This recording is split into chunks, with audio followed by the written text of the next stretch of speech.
নারায়ণগঞ্জে জেলা প্রশাসক ও পুলিশ সুপারের উপস্থিতিতে সংসদ সদস্য সারা বেগম কবরী, শহর আওয়ামী লীগ নেতা আনোয়ার হোসেনের সাথে সাবেক সংসদ সদস্য শামীম ওসমান ও তার সমর্থকদের ধাক্কাধাক্কির ঘটনা ঘটেছে।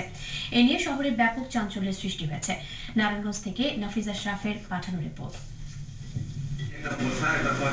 বর্ধিত বাস ভাড়া প্রত্যাহারের দাবিতে আগামী 20 জুন নারায়ণগঞ্জে যাত্রী অধিকার সংরক্ষণ ফোরামের ডাকা হরতালের প্রেক্ষিতে শনিবার দুপুরে জেলা প্রশাসকের সম্মেলন কক্ষে সভা আহ্বান করে নারায়ণগঞ্জ সড়ক পরিবহন কমিটি।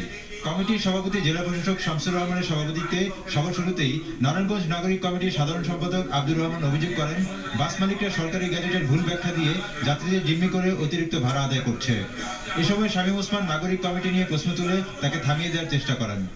তখন শহর আওয়ামী লীগের সভাপতি আনোয়ার হোসেন ও সংসদ সদস্য সারা বেগম কবরী শামীম ওসমানকে বাধা দেওয়ার চেষ্টা করলে দুপক্ষের মধ্যে বাকবিতণ্ডা শুরু হয়।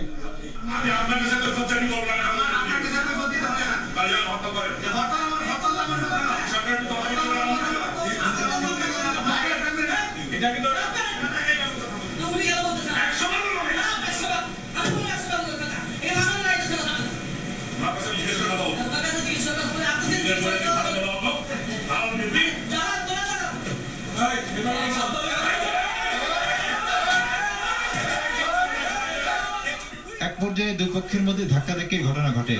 শামীম ওসমানের পক্ষ নিয়ে বাস মালিকরা এমপি কবরী ও তার সমর্থকদের উপর চড়াও হয়।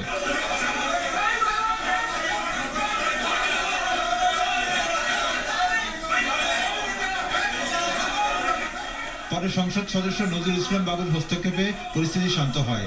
এদিকে জেলা প্রশাসকের কক্ষে হট্টগোল চলার সময় বাইরে সংসদ সদস্য কবরী ও সাবেক সংসদ সদস্য শামীম ওসমানের বিপুল সংখ্যক সমর্থক অবস্থান নেয়। পরিস্থিতি নিয়ন্ত্রণে রাখতে সেখানে অতিরিক্ত পুলিশ ও র্যাব মোতায়েন করা হয়।